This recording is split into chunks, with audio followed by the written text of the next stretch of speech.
You're listening ad-free on Amazon Music.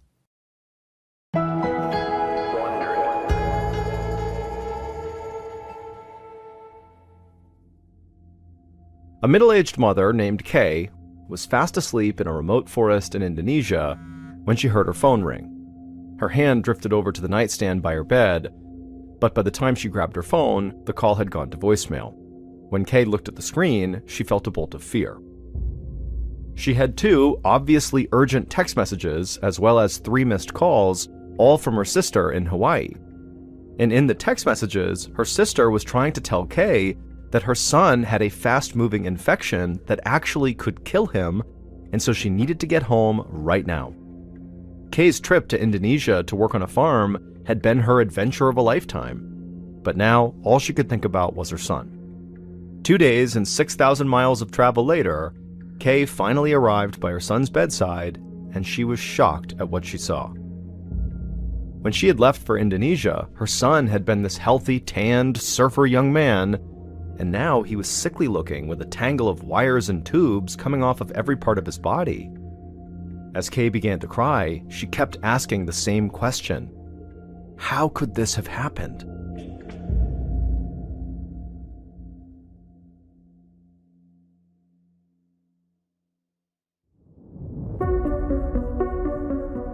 From Ballin Studios and Wondery, I'm Mr. Ballin, and this is MrBallen's Medical Mysteries, where every week we will explore a new baffling mystery originating from the one place we all can't escape, our own bodies.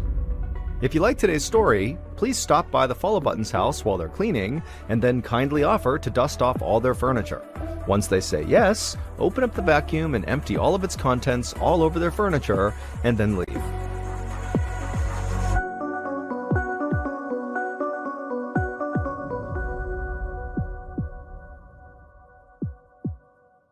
This episode is called Surf's Up.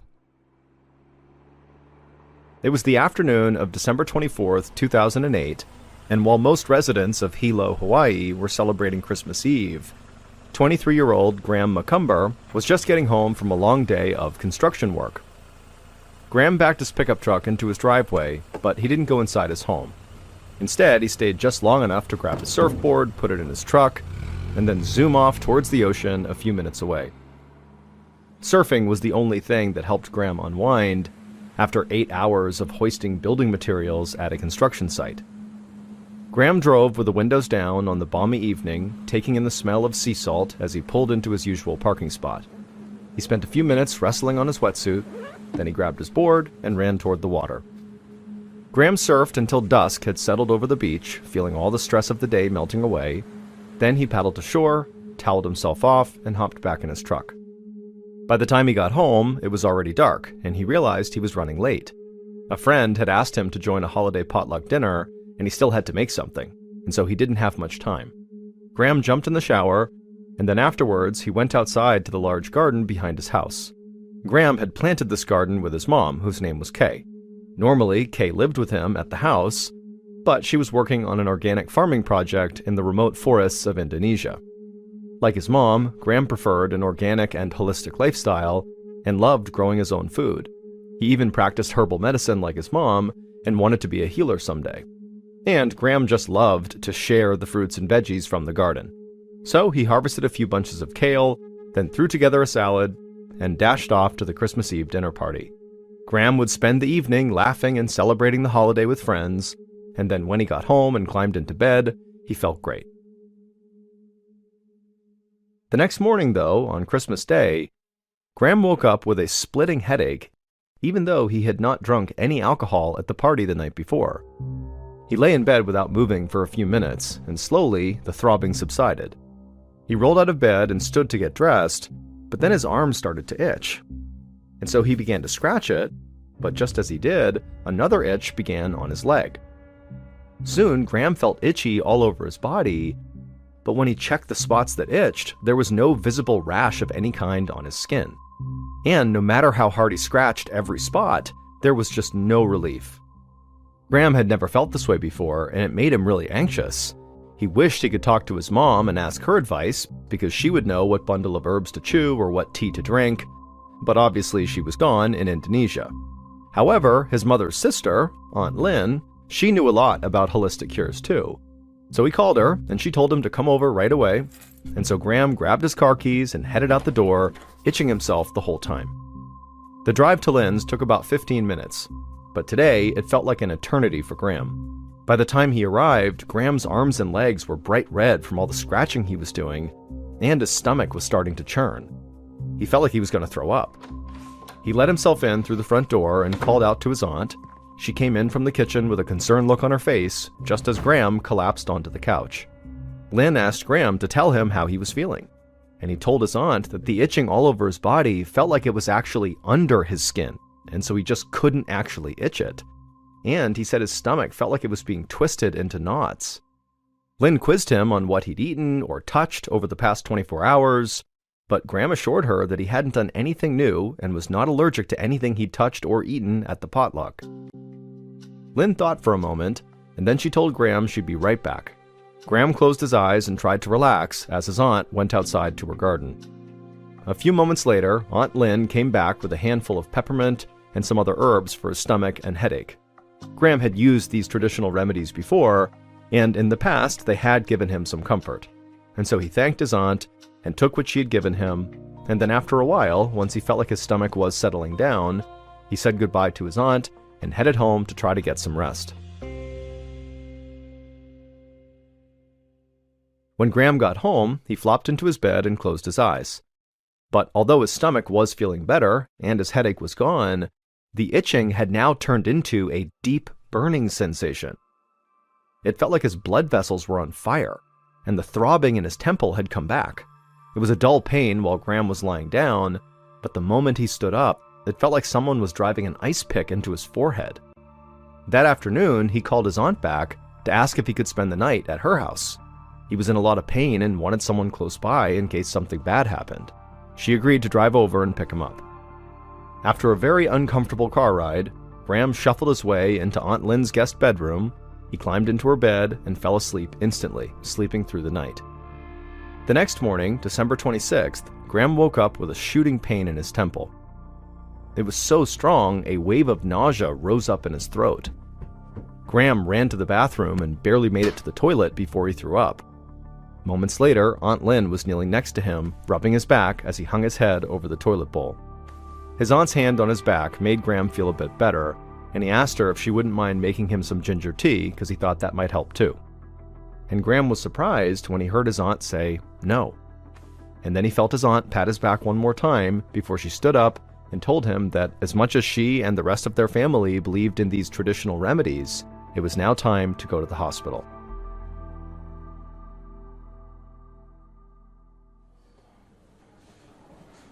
About an hour later, Lynn tried to hide her worry as she helped Graham walk into the emergency room at the Hilo Medical Center. And as Graham sat down on a chair along the wall, Lynn felt helpless because she could see that Graham was in so much pain he was now crying. Lynn had never seen her healthy, athletic nephew so sick. She tried her best to appear calm as she checked him in at the reception desk. Then she took a seat next to Graham and filled out his paperwork for him. She actually knew his medical information by heart because they were very, very close. She was essentially his second mom. After a short wait, the receptionist called Graham's name, and a nurse helped him stand up and then walked him through the doors into the patient area. Lynn sat in the waiting room for about 30 minutes before a nurse came out and invited her to come see Graham. When Lynn walked into the exam room, a doctor was in the middle of explaining that they were still waiting for some tests to come back. Once he had those results, he'd have a better idea of what was going on with Graham. Lynn could see Graham grimace.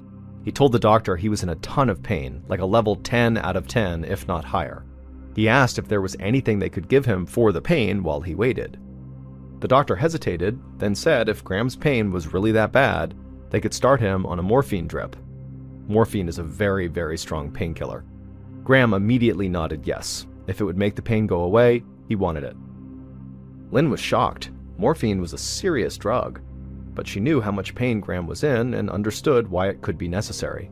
Aunt Lynn gave her nephew a comforting smile and then sent a text to Graham's mother, Kay, letting her know that her son was sick.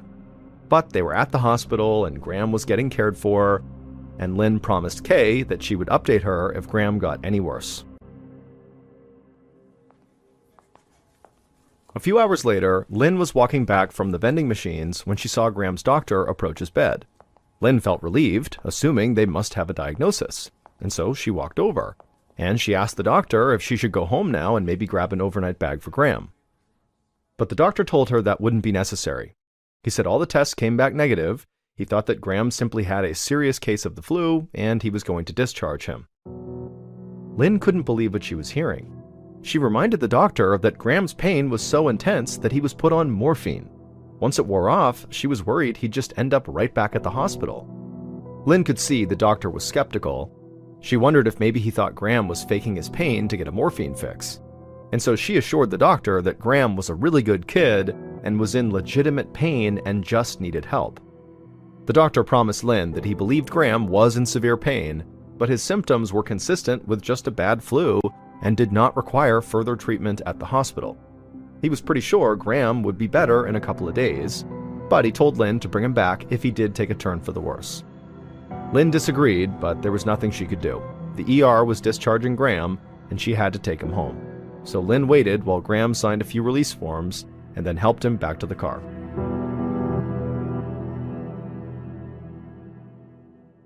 Once they were back at her house, Lynn helped Graham ease onto the couch, and then she handed him the TV remote. Then she threw his favorite blanket over him and made him the ginger tea he'd asked for earlier. Then she watched with worry as Graham barely sipped his tea and then complained that his head was still hurting and that his arms were starting to itch a little bit. Lynn had no idea what was wrong with her nephew, but she was pretty sure that Graham was suffering from something that was far more serious than the flu, and whatever it was, holistic remedies might not be enough to cure it. She just hoped that he would start to feel better overnight. But the next morning, when Lynn woke up, she heard Graham crying out for help from the guest bathroom. Lynn ran to the bathroom and knocked on the door and asked what was wrong, and from the other side of the door, Graham said that his bladder felt really full, but he couldn't urinate. Then, in a more quiet voice, Graham said he felt like he was dying. Lynn knew that Graham was right to be worried. If he couldn't relieve himself, his bladder could literally burst. A ruptured bladder can lead to blood infection, kidney failure, and even death. And so Lynn told Graham that they were getting back in the car, going back to the hospital, and they were not going to leave until Graham got the help he needed. When they arrived at the hospital, Lynn helped Graham to crawl out of the back seat where he had been lying. Then he leaned on her as he hobbled towards the sliding glass double doors that led to the emergency room. As they got closer, a nurse noticed them and ran toward them with a wheelchair. Graham was very grateful as the nurse helped him sit down, and right away he kind of slumped over in the chair. The nurse asked what was going on, and as Graham cradled his aching head, Lynn explained that her nephew was no longer able to urinate. Graham could feel the nurse speed up as she pushed him inside. Minutes later, an ER doctor explained to him that they needed to put in a catheter to relieve the pressure on his bladder. From there, they'd admit him to the hospital for treatment.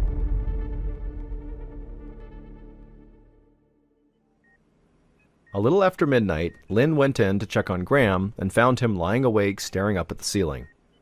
She very gently squeezed his arm, and Graham yelped in pain. Lynn snapped her hand back and apologized. She had barely touched her nephew, and he had reacted like she had clamped his arm with a vice grip. Lynn told Graham she'd be right back, then went to find the doctor. The doctor came back with her to the room and then approached Graham's bedside and took a pen out of his coat pocket. He lightly ran the top of the pen along Graham's arm.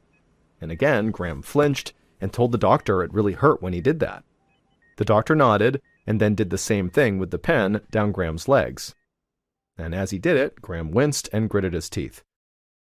The doctor told Graham that the extreme sensitivity to touch was likely due to meningitis, an inflammation of the tissues that surround the brain and spinal cord. When Lynn heard this, she felt her stomach drop.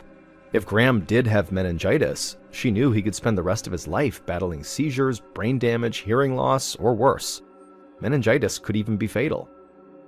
The doctor said that in order to be sure, they had to perform what's called a spinal tap. That meant he needed to insert a large needle into Graham's spine. Lynn saw Graham's face go white. She could understand why he was nervous. If even a mild touch hurt him, how would a needle going into his spine feel? But if they were going to figure out what was wrong with Graham, he would have to go through with it. Once the anesthetic was working on Graham, the doctor carefully inserted the needle in between two of Graham's vertebrae. Lynn squeezed her nephew's hand as the doctor then pulled back on the syringe and filled it with Graham's spinal fluid. After the doctor had pulled the needle out of Graham's spine, Graham relaxed and let out a sigh of relief. Lynn put on a brave face for her nephew. She was glad the procedure was over, but she had a sneaking suspicion that Graham's struggle was only just beginning.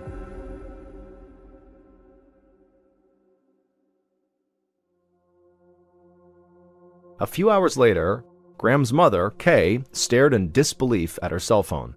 While she was asleep on the other side of the world in Indonesia, she had somehow missed 2 text messages and 3 phone calls from her sister Lynn. The sisters had been texting for the past couple of days, so Kay was already aware that Graham was in the hospital, but this barrage of attempts to contact her could only mean one thing: something bad must be happening with her son. Her heart was pounding as she called her sister back, steeling herself for devastating news. When Aunt Lynn answered, she was crying. She told Kay that Graham had just tested positive for meningitis and was now fighting for his life. She needed to come home right now. It took Kay 2 full days of travel to go from the remote forests of Indonesia all the way back to Hawaii. And as soon as she landed, she hopped in a cab and went straight to the hospital. The moment she saw her sister, Lynn, waiting in the parking lot, Kay broke down in tears. Kay had spent the whole flight mentally preparing herself to see her son in the condition he was in, but she still felt totally shocked as she rounded the corner into his room and actually saw him. A tangle of wires and tubes seemed to be attached to every part of his body. He was pale and sickly looking, nothing like the healthy, tanned surfer that Kay had left a few months ago. His blonde hair was greasy and clung to his face. Graham was awake, but barely. His voice was hoarse as he said hello to his mom and gave a weak smile. Kay immediately rushed over and gave her son a hug. She promised Graham she was there to help and she would work with his doctors to make sure he got better. A few minutes later, Graham's doctor walked in and updated Kay on Graham's condition. Although they knew he had meningitis, the doctor believed it was actually a sign of a deeper underlying disease in his brain and spinal cord. One big hint was Graham's continued inability to urinate, something called Ellsberg syndrome. It really didn't make any sense that Graham could have this condition. Ellsberg syndrome is most often caused by West Nile disease, a mosquito-borne illness that has never been detected in Hawaii, and Graham had never tested positive for West Nile disease. But at least doctors could test for West Nile, which causes swelling in the brain. Other potential triggers for Ellsberg syndrome were even more devastating to the brain, but there was no test for these conditions until the disease was more advanced. So Graham's doctors were still essentially at square one. Kay just prayed they could keep her son stable long enough to find the answer.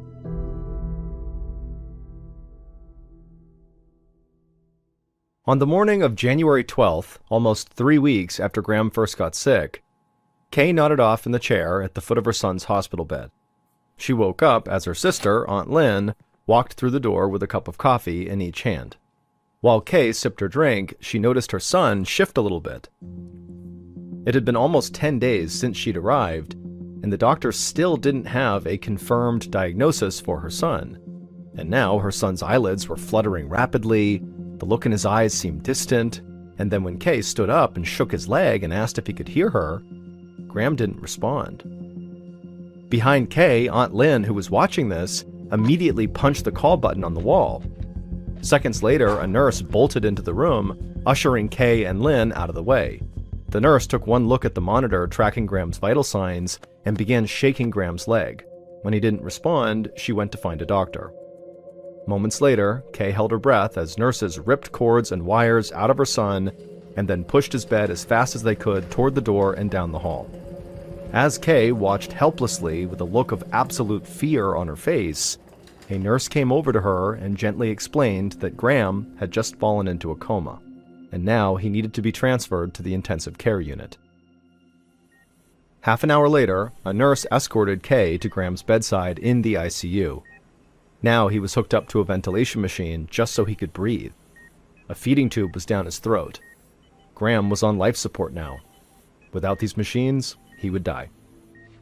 Graham's doctor assured Kay that Graham was stabilized for the time being, but the meningitis was only getting worse, and the Hilo Medical Center didn't have the resources to care for Graham any further. They needed to transfer him to a bigger hospital in Honolulu, the capital city of Hawaii.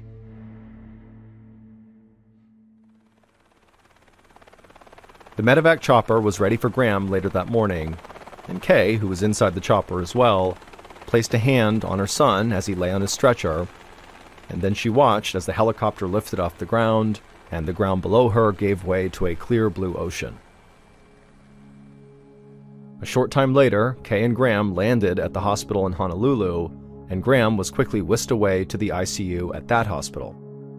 By late afternoon, Kay once again watched helplessly as medical staff huddled around her gravely ill son, going over notes and trying to talk about what this could be.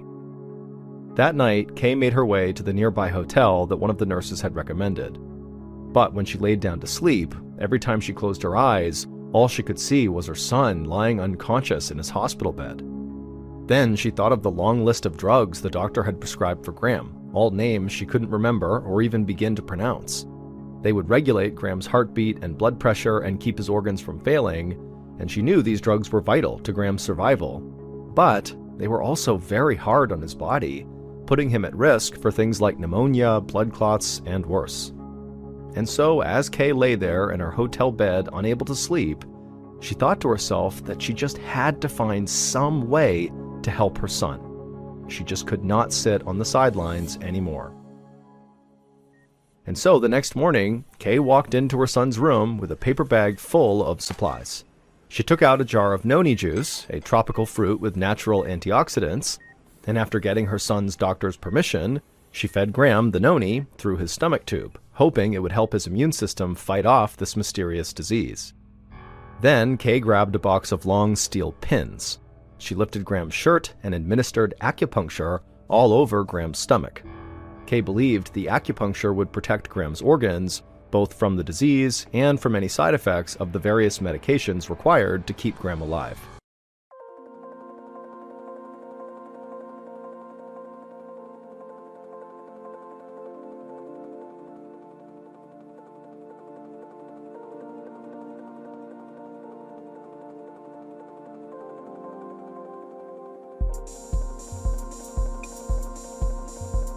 Two days later, Kay moved around her son's bed, administering more acupuncture treatment, and all the while talking to him as though he could hear her. She fully believed Graham was getting better. She couldn't explain it, but it was like his presence was slowly refilling the room, and it was getting stronger and stronger with each passing day. Kay was certain that her traditional healing methods, combined with modern medicine, would help Graham's body heal. In fact, Kay was so focused on her work that morning that she barely noticed a doctor walking up behind her. He introduced himself as the hospital's infectious disease expert, and he said he had news for her, but unfortunately, it was not good news. Her son's illness had finally advanced far enough that doctors could now tell whether he was suffering from an extremely rare but utterly devastating condition. And unfortunately, the doctor said, the results came back positive. He held up an image from Graham's most recent MRI and pointed to dozens of tiny white spots on Graham's brain. He told Kay that each one of those spots represented a microscopic hole in Graham's brain tissue that were created by parasites living in his head.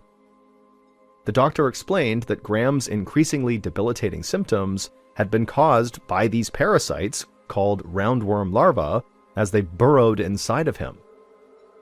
Kay was so caught off guard and horrified by what she was hearing that she could barely speak for a second. But then finally she just asked, how could this happen? The doctor explained that Graham's condition is extremely rare and can only happen under very specific circumstances.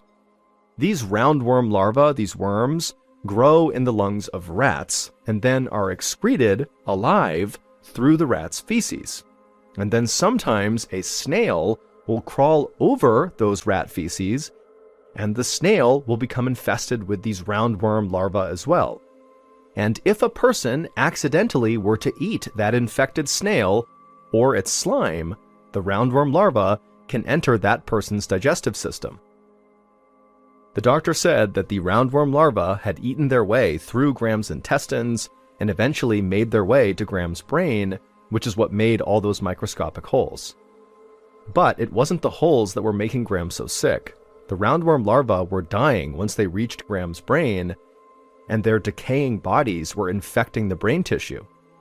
The condition, the doctor said, was known as rat lungworm disease. The doctor told Kay that he was terribly sorry, but he did not see a path to recovery for her son. At best, Graham would live in a vegetative state. Although his body could live, his mind would be gone. He probably would not be able to do much more than open and close his eyes. At this, Kay actually just started shaking her head. This didn't make sense to her. She was certain that Graham could hear her when she spoke to him. He had smiled when she asked him questions, like he understood what she was saying. And through her tears, Kay told the doctor that she refused to give up on her son. Over the next few weeks, Graham's condition was up and down as his body fought off several dangerous infections. Kay trusted all the doctor's abilities, but she just felt like Western medicine alone would not actually be able to help Graham. And so, in between drug treatments to fight off the parasites in Graham's body, Kay gave her son supplements of herbs like spirulina, chlorella, and a Chinese herb called Xing Nao Wan. She had heard these treatments helped with nerve function, and she hoped they might allow Graham to recover faster. Kay also continued feeding her son noni juice and continued giving him acupuncture. And through all of Kay's treatments, her son's eyes would periodically open and close. But the doctors told Kay that it was just a reflex and not something he was doing consciously. Then, one day in March, Kay noticed that Graham's eyes became more animated. It seemed like they were focusing on her. Kay immediately pressed the call button, and soon Graham's doctor came in, and he confirmed that it did look like Graham was starting to wake up. Kay held her son's hand and encouraged him to make a noise, do something, make some sign that he was still there. For a while, the only sound Graham made was his labored breathing. But Kay kept at it, constantly asking her son to give some sign, and then kind of as a joke, she would say to her son, as his labored breathing continued, that he sounded like Darth Vader. And when she said that, Graham's eyes seemed to focus again, and he took what looked like a big deep breath, and then in a very weak voice he said, "Luke, I am your father." Kay almost screamed with excitement. Not only was her son awake, he could speak. She reached down to hug him, and amazingly, Graham hugged her back. The doctors who were watching this were just as amazed as Kay was. Kay liked to think that her treatments had helped support the vital work the doctors had done to keep her son alive. Together, they'd done everything in their power to give Graham's body a fighting chance against this parasite, and against all odds, he had overcome it. Within a few days, Graham was conscious enough for his mother to explain what had happened to him and how he had gotten this terrible disease from a snail. Graham asked how that could possibly be, because he could not recall eating any snails, and his mother kind of shrugged and said, we may never know for sure how this happened. But she then told her son that most likely, on the night that he had that potluck dinner on Christmas Eve, when he harvested the kale, perhaps there was a snail on the kale that had this disease in it. When she said that, Graham's mouth fell open in shock. He thought back to that night and the bunches of kale he hastily gathered from their garden, and he'd been in such a rush to head out the door, he had forgotten to wash the kale. And so had there been an infected snail or infected snail slime on this kale, it's totally possible that Graham could have accidentally ingested it. Thankfully, nobody else at the potluck had gotten sick.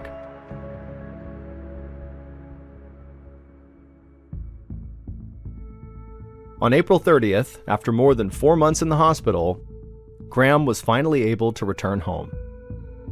Over the next 2 years, he relearned how to walk and talk. Today, he rides his bike to a local community college, where he's studying to become a physical therapist.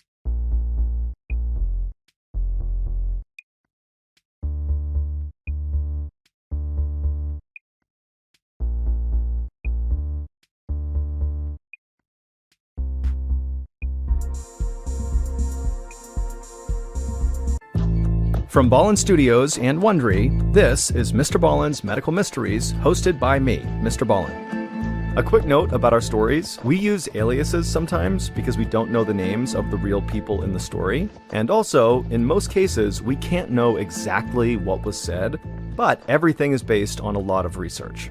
And a reminder, the content in this episode is not intended to be a substitute for professional medical advice, diagnosis, or treatment. This episode was written by Aaron Land. Our editor is Heather Dundas. Sound design is by Ryan Potesta. Coordinating producer is Sophia Martins. Our senior producer is Alex Benedon. Our associate producers and researchers are Sarah Vitak and Tasia Palaconda. Fact-checking was done by Sheila Patterson. For Ballen Studios, our head of production is Zach Levitt. Script editing is by Scott Allen and Evan Allen. Our coordinating producer is Matub Zaire. Executive producers are myself, Mr. Ballen, and Nick Witters. For Wondery, our head of sound is Marcelino Villapando. Senior producers are Loredana Palavoda and Dave Schilling. Senior managing producer is Ryan Lohr. Our executive producers are Aaron O'Flaherty and Marshall Louie for Wondery.